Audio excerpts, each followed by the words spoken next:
welcome back to Beating Alpha. This is episode 96, and we have a very special guest on. Today with us, there is Willie J. Mandrell. So, a little bit about him, and again, his background, which is quite impressive. Self-made multimillionaire real estate investor, broker, coach, lecturer, and author. As a buyer, seller, and a broker, he's been involved with over 200 million in real estate transactions. He has been featured in numerous trade magazines, and he's a frequent guest on real estate and wealth related podcasts. So I'm happy to have him on Beating Alpha today as well. Television and radio shows across the US. Billy is author of The Cash Flow Secrets, a book on real estate investing and finance tips most people are never taught but need to know. So again, all these links, again, for LinkedIn, Instagram, Facebook, websites, the book, I mean, all that stuff is going to be down below for you to follow and check. But first of all, Billy, I appreciate you for being today on the show. No, I appreciate you having me on. That's no problem. That's no problem. Listen, so first question first, I think everybody would like to kind of get to know you a little bit better, your background, where you're coming from, and how did you get involved with the real estate business? Yeah, sure. My grandparents were in the real estate business.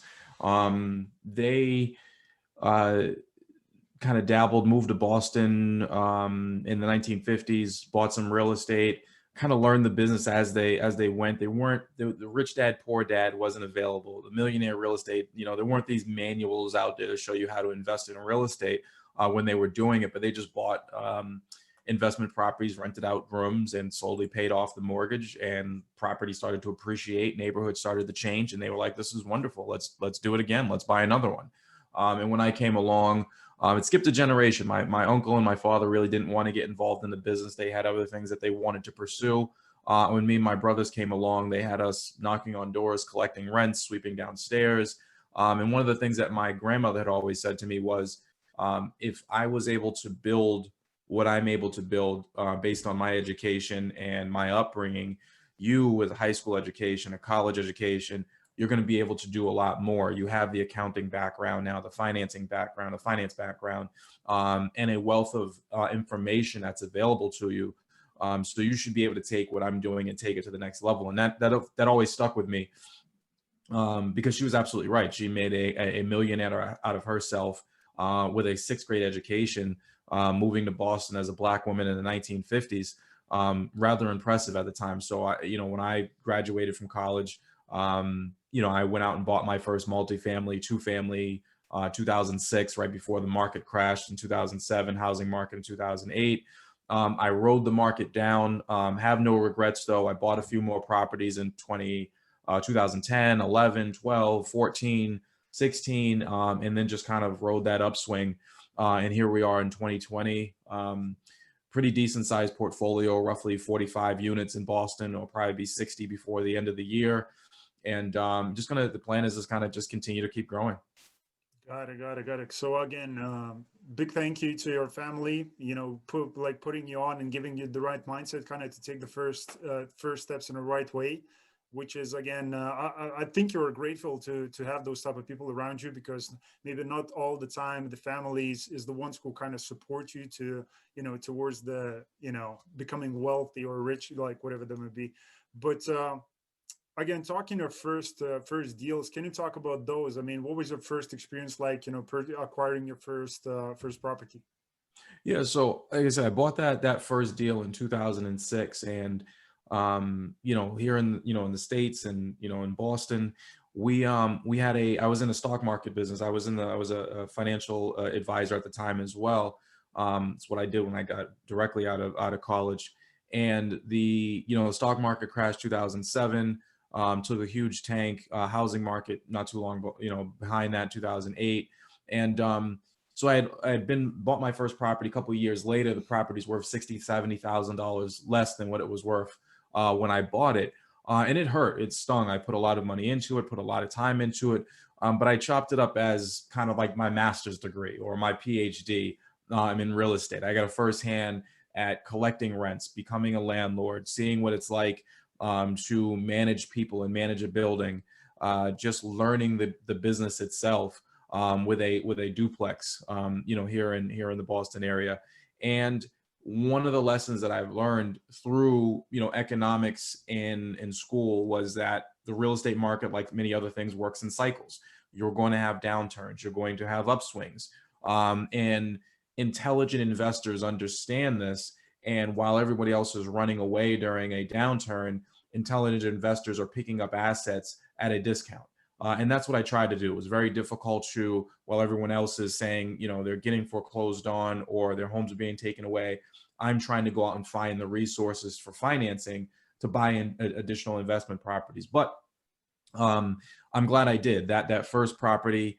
I got my ass kicked on it. But properties number 2, 3, 4, 5 were all great purchases and allowed me to kind of ride that market back up and build some great equity.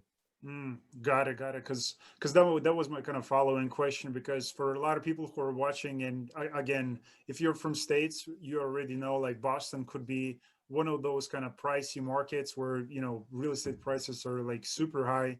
Mhm. San Francisco is being some other place like this, but like what is your approach with finding the deals? Even though I mean you're in very kind of expensive market, what is the way are you able to source these deals? I mean, and like what are the price points are you looking at? Can you just go through basically your deal criteria and the ways you're looking for deals? Yeah. So here in Boston, you're right. Real estate's very expensive. There are certain pockets that are more working class neighborhoods, blue collar neighborhoods, and those are the neighborhoods that I'm trying to look for. Right. I'm not going to, if you're familiar with Boston, Newbury Street or the Back Bay or the Prudential Center and buying luxury condos and renting those out. I'm looking for more, like I said, blue collar, working class neighborhoods where we can go in and potentially buy things at a discount. I'm staying in the residential space. I'm a multifamily investor, but when I say that, I mean 2, 3s, and 4s. I very rarely buy anything above that. You're into commercial real estate right now. I find that you have very savvy brokers, you have very savvy investors who own these properties and invest in these properties. I find that there's more opportunity to create value within that residential space, the 2s, 3s, primarily three units and 4s. And what I'm doing, my primary business at this point is no longer buying rent-ready properties or habitable properties. What I'm looking for is heating systems are bad, roof is leaking, windows are drafty. Um, you So know, uh, would you consider those kind of distressed properties? Is that what you're looking for? exactly. That's exactly what I'm looking for because those are the properties where I'm able to create value and go in. And if anybody's familiar, my primary strategy is the BRRRR strategy, the BRRR, the buy, renovate, rent, and refinance. So I'm able to go in, create some value, and then pull my capital back out and redo the process and start over. And that's how you're able to build, a much larger portfolio and scale a lot faster than if somebody has to save up 20 or 25%, put that down, and then save up another 25% again. There might be 4 or 5 years or more between each individual purchase. So to give you some hard numbers here in Boston, what I'm looking for is roughly, let's call it 600,000 as a purchase price. That'll be a 3-family, needs a lot of work. I'll probably look at investing roughly $200,000 into it. That's new windows, new heating system, new roof, insulation. Here in Boston, we're in a very cold climate. So obviously, heating systems and insulation are, new electrical, big things, big ticket items. I'm increasing the value. I'm buying at a deep discount. I'm putting 200,000 into it. But when it's done, it's not worth 800,000. That's what I owe on it. It's probably worth closer to $1 million. I'm also going in and maximizing the rents. I'm taking 2 bedrooms and maybe turning them into 3 bedrooms, or taking 3s and turning them into 4s, maximizing the rent on the building, therefore maximizing the value of the building. So 6 purchase price, 2 invested into the building. It's probably worth $1 million when it's all said and done. I have an 80% loan to value ratio. The bank basically now says we can go give you a permanent financing loan, pull your cash back out, and kind of pay off all of my hard money or whatever private financing I use to actually get into the initial purchase. Got it. So for the people who are watching, maybe they came up with the question because I came up with it. I mean, it rang in my head. What about the economies of scale? As you talked about, you kind of buying all these duplexes, up to like 4 unit properties. What about like buying one single deal where you sign one contract when you like get a one loan at a time, and it could be like 20 or 50 unit deal? Like, are you planning to invest in those type of multifamily deals in the future, or what is your strategy? No, for me, and again, this may be something different for everybody depending on their market, but I'll give you my answer, and hopefully it doesn't, offend anybody who's already kind of on this path. But I think what you're talking about right now is syndication, right? Because most people don't have the resources to go out and buy a 50 unit building on their own. Yeah. So what you're doing with is you're raising capital. You're going out and you're saying, Willie and Willie's mother and aunt, can I would you like to invest in this project, and do you have 100,000 or 200,000 bucks, and you are the general partner? So when people say they own 2,000 units, it's typically not them themselves that own 2,000 units. They are the managing member or managing member of a fund, or they syndicate, right? So the problem that I have with syndication is you are not necessarily in control. If I invest into a partnership and the partnership says we're going to buy this building and in 5 years we're going to cash out and it should be worth X, that's great. In 5 years, I'm expecting my money. So as a general partner, I'm on a very short timetable, whereas I really can't dictate what happens, right? If the market takes a dip or if the market goes up, whatever, I have to basically sell out in 5 years because that's when my investors are expecting their money back. My portfolio, I'm in complete control of that. I do have investors, but the plan is to hold on for 10, 15. They ride it out with me and let me dictate when we can, when is the best time to make that move. So that's the first problem I have with the syndicating. That, and after you sell out, let's say you are successful and you ride the market up and you sell out in 5 years. What now are you going to do with that money? If the property was an excellent property, you should have just held on to it, but you couldn't because you had to sell it because of your investors wanted their money back. Now the market is great, and now you have trouble finding deals. So the problem I have with syndication, or the second problem, is you're constantly looking for the next big play or the next deal. So syndication to me is more like a high-paying job than it is a investment vehicle, if that makes sense, right? So I tend to stay that. And the last problem that I have with syndication is, again, you're working with savvy investors and savvy brokers. They trade on cap rate and other measures, right? Whereas me operating in the 2 to 3 to 4 family space, I am operating with more, and this may sound awful, but more emotional sellers, right? More emotional sellers, people who are, someone passed away and they're in a distressed situation. Someone who says, hey, I hate the winters in Boston and I just want to move to Florida or Miami or whatever, or California, or whatever it may be. I emotionally want to get out of this. And I find that when you are working in that space, I have more opportunity to create value for myself than if I was buying something on a 4 cap here in Boston and just waiting for the appreciation to happen. Hopefully all that makes sense to you. Well, it definitely makes sense to me and to the people who are watching, because as maybe you've seen before, if you check the episode, we have a lot of syndicators, and I'm Yeah. sure some of them will get offended. But I mean, Right. it's perfectly fine, because at the same time, everybody has kind of their own strategies for real estate investing, and that's your strategy in the given market. Right. So talking about the markets, as I mentioned, you buying deals for the people who are stressed themselves and the properties are distressed. They're looking to move away, to and maybe retire to Florida and other states. So what do you think is your approach is going to be in the future? You're planning to invest out of state also? Um, that's a good question. I don't know just yet. Right now, I've done everything at home, and I'm a big believer in really understanding your market, really understanding your niche. And I know a lot of people go out of state, and I've done this as well. I've gone out of state, I've gone out of town because markets were a little bit less expensive and they were easier to get into. But sometimes that's not the best approach. Sometimes the difficult, there's a high barrier to entry to get into Boston, but it's for a reason. When the rest of the country takes a dip, Boston doesn't feel that. If the country takes a 15% dip, we might be 2 or 3 or 5% in Boston. And why is that? Um, For say what say reason? again. Why is that? I mean, for what We reason? just we have a great there's just great resources here in Boston. We have, I mean, Harvard is here, MIT is here, BU, BC, some of the best universities, some of the best hospitals. We have a reason to be here. For people come all from all over the world and they don't leave. So there's a serious demand for housing. Whereas there are other areas of the country, other states, other pockets where you might have a single employer. It's Amazon, it's a Citco or one of the gas companies, and if they move or if they reduce their employment, the whole town, the whole neighborhood, the big cities, the auto industry in Detroit, when the auto manufacturers start going more automated and use less manual labor, Detroit takes a big hit. That's not necessarily the case in Boston. We have a lot of different.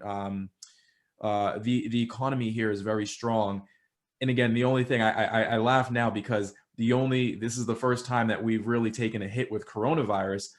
Whereas some of the big institutions, some of the Harvards, the MITs now are operating more virtually, and now you see Boston start to take a little bit of a dip. But I think those things will definitely come back.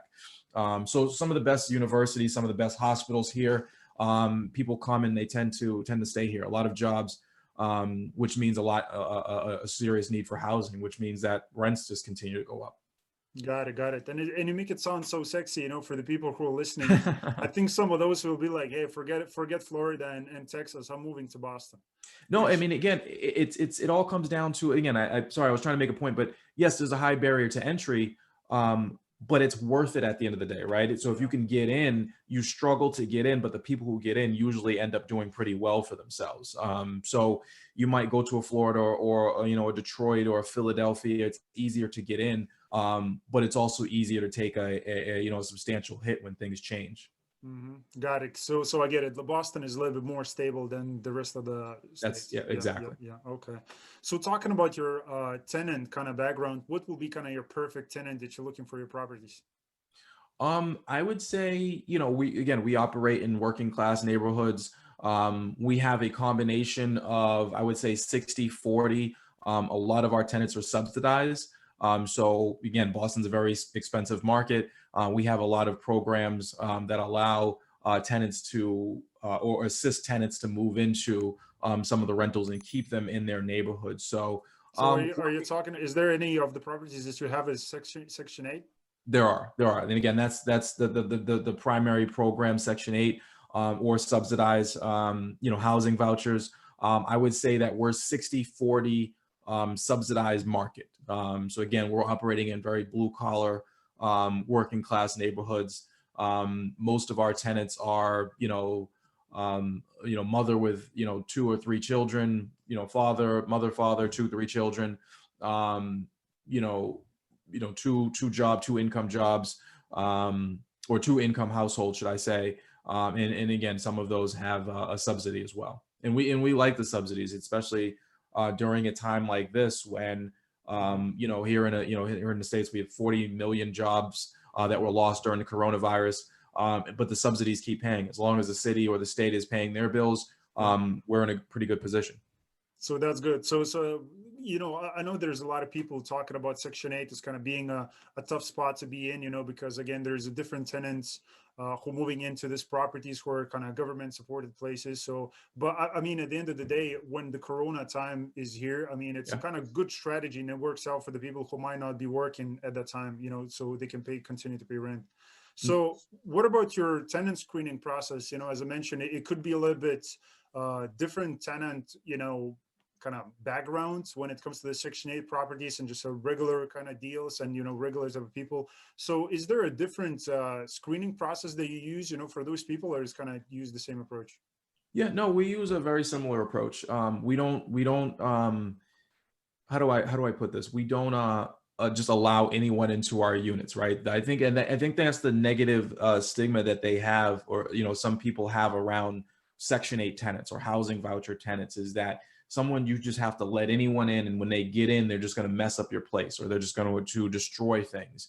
And I think this is why you have to create a niche for yourself. This is really why you have to understand your market. And if you're investing out of state and in this place, you really don't understand the nuances. You really don't understand the details, and the details are really where you make the money. I understand that. I love, housing voucher tenants because we don't treat them any differently. You still need a good credit score. We still require a 650 or above. We still want you to have a security deposit, regardless of where your security deposit comes. If your rent is $2,000, you need to have $2,000 on tap with us as a security deposit. And if you damage the property, we're going to, retain that, and you don't get that back at move out. You still need some other source of income because A lot of times the subsidy will help you out with rent, but they're not helping you out with utilities, or food or car payments or cable or internet. So if you're not making any money, and I've made this mistake before where I said, well, the subsidy's paying. She doesn't need to make any money. Well, that was false, because her heating system was off the entire winter and actually damaged the heating system because it froze over during the winter. So I understand that though the subsidy is paying, we still want to see other income from you. So security deposit, other income, subsidy is paying, and you have a good credit score. And if all those things are there, then I would almost prefer that over a market rate tenant, if that makes sense to you, right? Because if you're basically saying, yes, this person is guaranteed rent from the government, plus they have a good credit score, plus they're working another job on the side, and I'm getting a security deposit, that is the perfect combination for me. I would actually prefer that over someone who is just paying or trying to make it on their own. Got it, got it. So can you share, because maybe you have a one or a couple, kind of horror stories. So maybe, it maybe something, just bad happening with the tenants, because I think, the best way that people can learn, and again, appreciate you being, on episode and sharing all the pieces, of the Section 8 and government kind of place. So, but I think the best way is kind of to learn from the mistakes. So if you can share, like one of those stories that people, I think, could take a really good advantage from that and learn. Yeah, sure. It's a horror story. I wouldn't say it was a mistake of mine, though I don't mind sharing mistakes of mine. Let me think about something there. But we recently had a new building we just bought, and I mean, literally, I don't know that you can have anything worse than a 3-family building, and the woman on the 3rd floor falls asleep while she was running a bath for herself. And you can only imagine what happens from there, right? I mean, I get a call from the 2nd floor, and there's water pouring into my apartment. Please come, quickly. I don't know what to do. I get a call immediately after that from the 1st floor. My ceiling's caving in.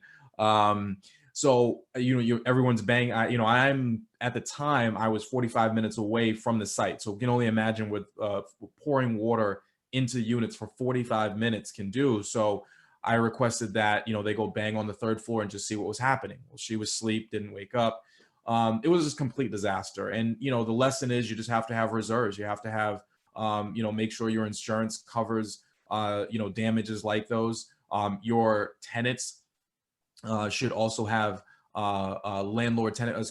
renters insurance is a really good idea, because when their personal property gets damaged, that's not your responsibility as a landlord, but at the same time, they're going to request it. They're going to be pissed at you because the tenant on the 3rd floor fell asleep, water poured into their apartment and damaged their TV. Well, my insurance covers the walls and the ceiling and repairing the sheetrock and any floor buckling from the water, but it does not cover repairing or replacing their TV. That would be a renter's insurance policy for them. So making sure and pushing your tenants to get renter's insurance to cover damages like that, and just making sure you have some extra cash and reserves. I know a couple landlord partners or friends of mine actually bake in renter's insurance right into their rent. So if the rent is, let's call it $1,400, they will charge $1,450 and almost go out and get a renter's insurance policy for their tenants, just to make sure that they have that policy there. Mistakes that I've made personally over the years, I would say not buying enough during bad markets. I think that one of the biggest things that I preach to clients of mine and just other young investors getting into the market is, do not follow the crowd. The crowd, in most cases, I would say 95% of the cases, is wrong. If there is a fire in your home and everyone's running to the door, you should probably follow the crowd.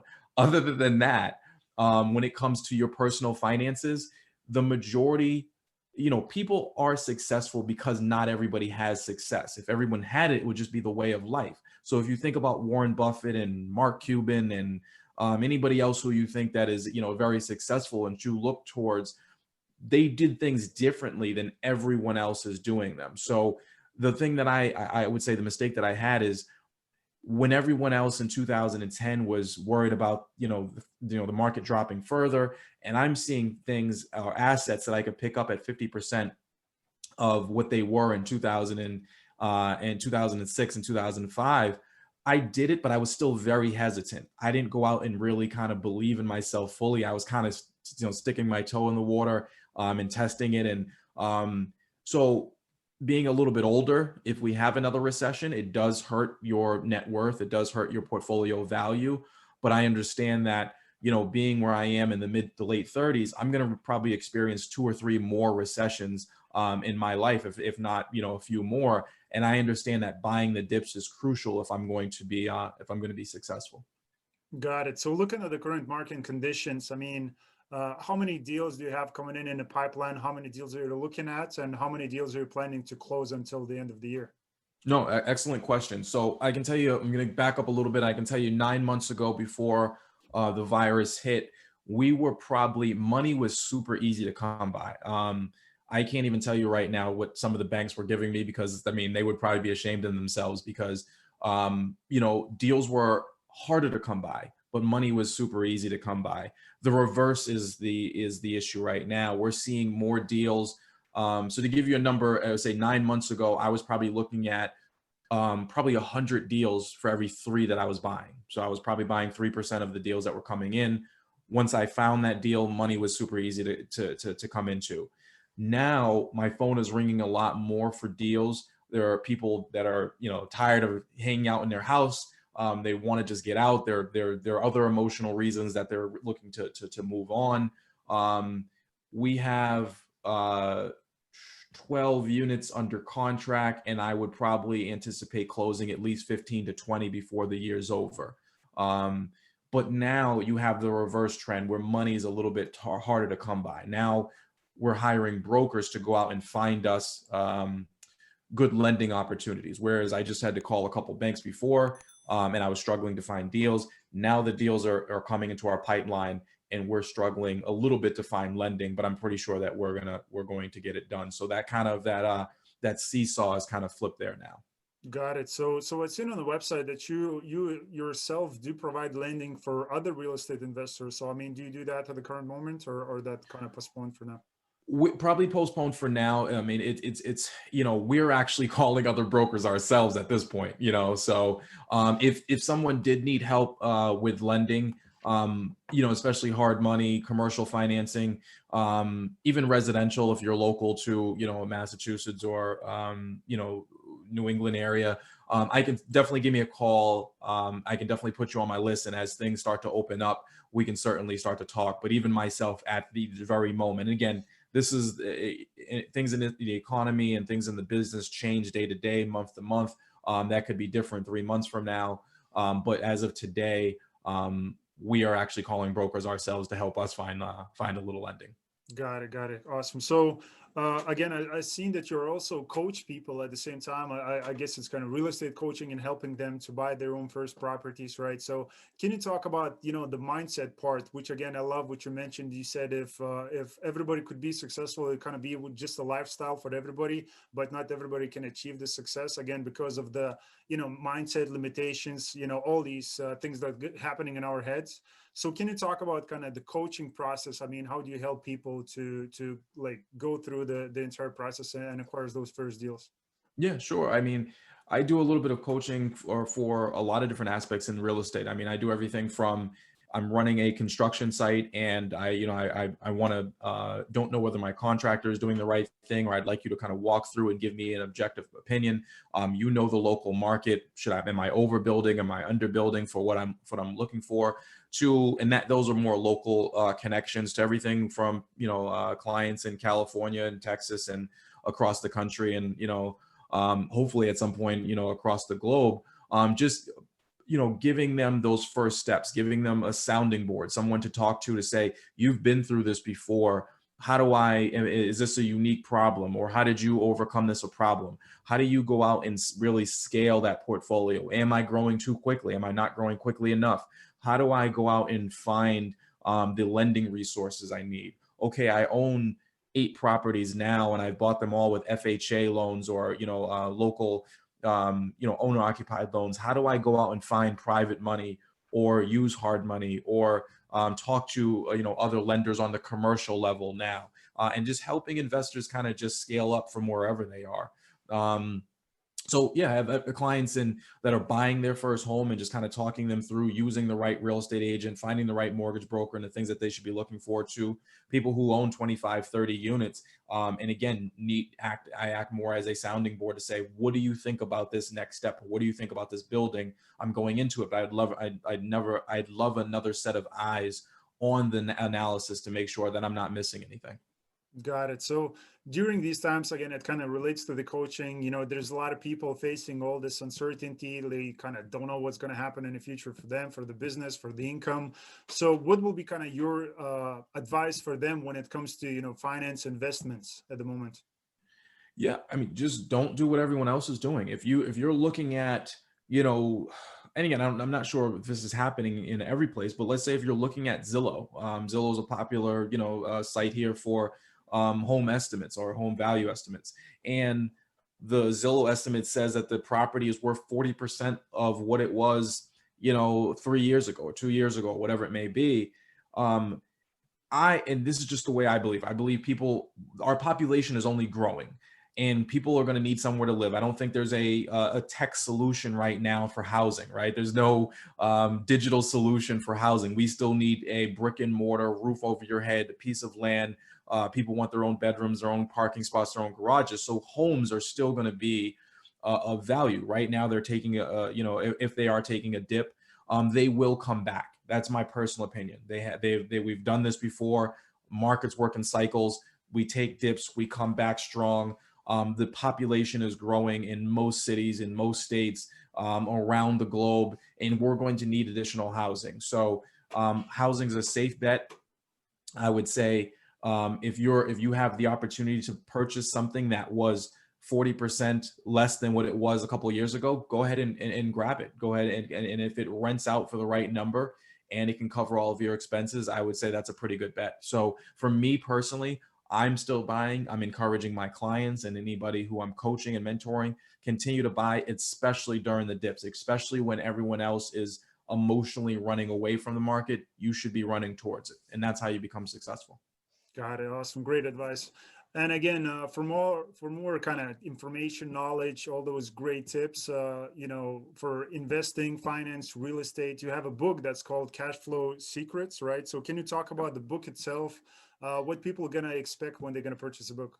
Yeah, so Cash Flow Secrets is it's basically just a compilation of all my experiences, the good, the bad. We talk about economics. We talk about I found that most real estate books went straight into real estate, and they didn't talk about all the other topics surrounding that. And that's what I really wanted to do with Cash Flow Secrets is people understand investing in real estate from a straightforward point. But what I wanted to touch upon in Cash Flow Secrets was the why, the what is your net worth, and why do you need to build it, and what is cash flow, and let's talk a little bit about retirement and why working and saving up for a retirement is just a faulty way to go about things. And that's one thing I'll talk to really quickly about that.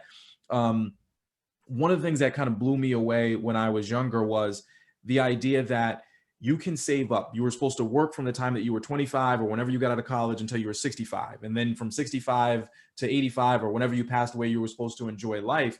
And then in 2007, 2008, I saw people that were supposed to be retired or going into the retirement, going back to work. They were working at Walmart or your local grocery store. And I was like, why is that? They were supposed to be going into the retirement, enjoying these years. Why are they going back to work?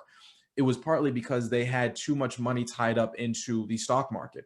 The stock market dips by 40% or 50%. They weren't hard assets, right? So they just basically were saving, saving, saving, and depending on someone else, to a fund manager, to pick the right stocks or their mutual funds and hope that they, will retire comfortably.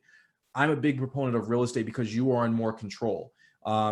Regardless of whether my portfolio dips by 10% or 15%, the value of my asset still goes down, but the cash flow is unlikely to change. The rents typically do not move. They continue to come in. My mortgage payment is not going to go up. It's going to continue to stay the same. My taxes and insurance are going to continue to stay the same. So I encourage people through Cash Flow Secrets to stop saving for retirement and replace that saving with buying assets and building cash flow So regardless of whether you want to retire at 50 and you live to 100, you should still be cash flowing and pulling in money regardless. I don't think that you can save. I think that you have to build other streams of income so you can continue to make money into your retirement. That's the only way that you're going to be able to do it. So those are one of the things that we talk about during Cash Flow Secrets, the importance of building cash flow and streams of income, passive streams of income to supplement yourself no matter when you decide to call it quits. Yeah, I got it. Because you know, the entire game is kind of simple, right? I don't know why is it so difficult for so many people to. Because everybody, I mean, who's watching, I mean, probably you coming here for those simple kind of nuggets that you can take away and implement in your business or start a business, change mindset, which is great. But my strategy is always just try not to complicate things because it's Yeah, exactly what you said. Instead of investing, you know, 100K, 500K into, you know, the stock market, which again, you know, you've been inside the stock market, you know the yeah, way it works. And I mean, you can read a few books and you will understand. I mean, it's a loser's game yeah. unless you're working in Wall Street. And you know, investing the same amount of money actively, passively, buying your own deals, you know, in real estate is definitely gonna pay up far more, you know, if it's Right. through, you know, cash and cash return, you know, appreciation or whatever that might be. But like the reason why people complicate it is just too difficult for me to understand personally. Yeah, no, it is. And I, again, I had all those industry licenses, your Series 7, your 24, your 53, and I was doing compliance and everything. And at the end of the day, I just didn't believe in it. Someone else was in control. Mark Zuckerberg was in control of my portfolio. Jeff Bezos was in control of my financial future. And I didn't like that. With real estate, it's a tangible asset. I can improve it. I can manage it. I select my tenants. I can kick out my tenants. I'm in control. It's a little bit more work at the end of the day. It's not completely passive, but it is something that you know, at the end of the day, your financial future or your retirement, when you decide to settle down, is too important to leave in the hands of someone else. Got it. So what is your approach talking about investing, you know, and what do you think about the, you know, diversification approach? Are you looking to invest, you know, diversify stocks, maybe invest in real estate, some other options? Are you a believer in that, or you just kind of think I it's just one thing? And No, no, no. I absolutely do. I do think that you should diversify, and that is a very good question because it's a tough thing for me. It's something I think about on a regular basis. My wife has you know, cash in her portfolio, her 401k account. We're in mutual funds. I have a small E-Trade account which I have there, and I think for me diversification is going to come with a little bit of the market, because I'm not, when I say that, I'm saying I'm not a believer, doesn't mean that I'm not, I would say, put nothing in the market. When we just had a little bit of a dip here in the States, I threw some money into the market as well. any any any stock picks for people? I again, I'm a real estate guy, but I will give you, I went heavy on the travel industry. Got um it. Yeah. Travel industry was hit hard. I bought a bunch of airline stock, bunch of cruise stock, bunch of And hotel stock. sorry, the strategy, you Sure. don't trade, No, you don't no, I'm short, buying you hold. just I'm buy. buying Yeah, hold go all the ahead. way. I buy assets at a discount, and I hold on to them. I'm not a day trader. I wouldn't. When I say I bought those, and I haven't looked at them. That was back in, I want to say, March or April of 2020, and I haven't looked at the account since. I basically had some cash sitting there, and when I saw things just take a dip, obviously with coronavirus, you know, the travel industry is going to take a beating, right? There's no one in hotels right now. There's airlines are, you know, taking flights away. Cruises are just shut down altogether. But my belief is that those stocks are going to come back when we're out of this. When we find a vaccine and the world starts to travel again and put things back in place, it's going to be absolutely crazy because everyone's been cooped up in the house for, you know, nearly, what, 7 or 8 months now, and it could be much longer. People are going to be spending boatloads of money on airlines and cruises and hotels and just trying to get away from the scenery that they had. So I went super heavy on any industry that took a hit during coronavirus. And, you know, again, but I'm not a stock guy, so I wouldn't encourage anybody to follow that trend. I'm crossing my Yeah, fingers and hoping that got it. I'm right at the end of the day. Just a common sense and a gut feeling, right? Exactly. That's it. I threw some money, and again, when I say that, it wasn't my life savings. It wasn't something that if I'm dead wrong, sucks. But I'm not going to be like, you know, now we have to sell our home because we we went too heavy into the stock market. Got it. And the other thing I would say about diversification, you're absolutely right. For me, it may be getting out of real estate, and I wouldn't say getting out of real estate, but putting some money into other business opportunities directly. So more of a Shark Tank type of atmosphere where I go out and find small business owners and invest directly into their businesses to diversify myself away from just the real estate, or buy real estate that works in different markets. For me, I'm in a blue collar. Things are very, very streamlined. Maybe I go down to more of a Miami or Florida and buy more vacation. A lot more volatility in that market, but it doesn't work in tandem with Boston real estate. So maybe it's just another real estate market that operates a little bit differently. Got it. Got it. So I want to talk about something that you mentioned. I think it could be very beneficial to people who are watching. Again, you mentioned you have a little bit of experience of being a shark for a little bit and looking for those, different ventures that you can pour your capital in. So again, because, in this day and age, there's a lot of people during the COVID or prior to COVID, a lot of people kind of moving towards business and looking to start the business. So kind of what is your approach and take, on the keys that you can find in a business that, it's going to become a successful?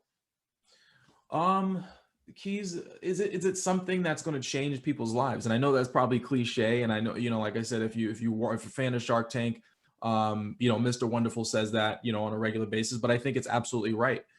Is it going to change the way we do business? Is it going to change the way, we operate, and that's really what you're looking for. So, it doesn't have to be, or end world hunger or anything like that, or, find it, I'm not talking about another renewable, source of energy or anything like that. It's just small changes to the way that we do things. For me, it's not going to be, a friend's t-shirt company. Or a cell phone case company. That's just not what I'm interested in. Those things are not going to change the way we operate at a local level or at a a global level. So I'm looking for things that or businesses that are making big change at the end of the day. That change the way we operate through a business level or through the way that we live. Got it. Got it. That's very interesting. I love what you just said. So instead of becoming adding more to the noise, existing noise, as you said, Right. with the phone cases, just looking for ways to kind of solve problems, which Right. of course is coming back to the point of, just thinking big. Right. Because, for you to create this type of business, you need to kind of, as Mark Cuban said before, he was like, always see, before people, see what's happening, always look behind the corner and kind of see before Yeah. them. So Yeah. it requires for you to kind of have this vision, and I don't know what it takes, because I'm not more Cuban level, but I'm sure it's kind of different mindset, different mentality, and just probably different people around them Yeah. who No. who What helps I you. can what I can tell people, if I can add just this really quickly, is Sure. one of the things that I've noticed as I continue to grow, and I've been in this business since I was 23. I'm 37 now. So it's been, I don't even know, was it 14 years or so. It can be very lonely. And I think that's one of the things that people have to, I wouldn't say get over, but you have to recognize that if you're going to be successful, you're not going to have a ton of people around you applauding you constantly and telling you, yes, this is right. Because if it was, again, it goes back to that same thing. If everyone was successful, no one would really be, because it would just be the way of life. So it can be very lonely when you're going out and venturing off to do things. When yourself, you have to be a leader. You have to be able to go out and do things that are not popular. Or when I was 23 and buying a house, most of my friends were getting drunk somewhere. Most of my friends were, just hanging out on the weekends, where I was mowing lawns and trying to collect rents. And now you're talking about 10 years later, 14 years later, I was tagged as brilliant, or, I wasn't brilliant. All I did was just, more like you mentioned, look around the curve, look a little bit ahead, and try to anticipate what's coming. And it's the same thing, my grandmother did as well. She just basically looked ahead and said, this is a great neighborhood, and this neighborhood's going to improve. It has improved. It's in the center of the city. Let's continue to buy here. And I think that's the toughest part, is being a leader and leadership can be very lonely in some respects. And I think you have to find a way to continue to push yourself independent of what other people are saying around you. Got it. Got it. Great. That's beautiful. So again, talking about yourself, I mean, you're being, in front of the TV, you're being on podcasts just like this one, you're talking with people, lecturing, coaching, you're doing all these different things, meeting hundreds or maybe, hundreds of thousands different people. So what is like, it's going to be kind of esoteric question, but like, what is the one thing that you want people to remember about you when you meet them? That I'm not any different than you. I'm not special. I'm not special. I'm not a Mark Zuckerberg. I didn't come up with some algorithm that in my dorm room that invented Facebook. I'm focused, which is probably a little bit more unique than some people. Some people are very scatterbrained. Again, for me it is as well. But I zero back in and I say, what is the one? What am I trying to achieve? And just kind of push myself forward. But I would say that the big thing is that I'm not unique in any way, right? Anybody can be successful in this business. And that's why I love real estate. It's not complex. And you said it, it's like people they talk about, return on investment and cap rates and, IRR, and they make things out to be more complex than they are. My grandmother had a sixth grade education. And it was one of the biggest things that I took away from her. And one of the things that I hope your listeners take away from here is she had a sixth grade education in the 1950s, right? She basically told me you have two things. You have income, your rental income, and you have expenses, your mortgage, your taxes, your insurance, and everything else. You hope that your rental income exceeds your expenses. And if it does, then keep going, right? I mean, you try to maximize your rental income and you try to minimize your expenses and keep it simple. And if she was able to do that, then like she said to me, she was like, economics and finance and marketing and all these other things, you should be able to do much more. But I think people make it more complex than it needs to be. So to answer your question is, I'm not special. Not special in any way. I think that this is a business that everyone can get involved in, whether it be one multifamily or 20 multifamilies. Every one of us should have some piece of property that we can call our own, that'll help us, supplement our income in the future. Got it, got it. And again, that's a beautiful story about your grandma. So, that's really awesome. And again, one of the problems I think in this day and age, we are just too educated. Yeah. Probably Yeah. we Yeah. should go back to the point as your grandma said, Yeah. is this all about income and expense?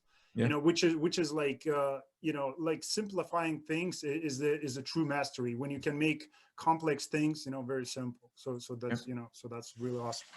So again, Willie, I really appreciate you, being today on the show. I mean, so many great pieces that a lot of people will take away. It will help them impact, their current real estate business or inspire them to pursue real estate business. Again, with your grandma story and your own personal story, as you said, you're no special. Well, in a lot of people's eyes, you are, doing the successful business. Thanks. But at the same time, you're just being, humble and saying, hey, listen, if I did that, you can do the same. So I really appreciate you, being today on the show and sharing your journey with us. Absolutely. Absolutely. I appreciate you having me. Awesome. So guys, as always, just one question, one thing that I wanted to ask you, if you just pass it on, this message, just share it with a friend of yours who you think this message might be valuable. Make sure to do that. Again, really appreciate you being on the show. And as always, I will see you in the next episode.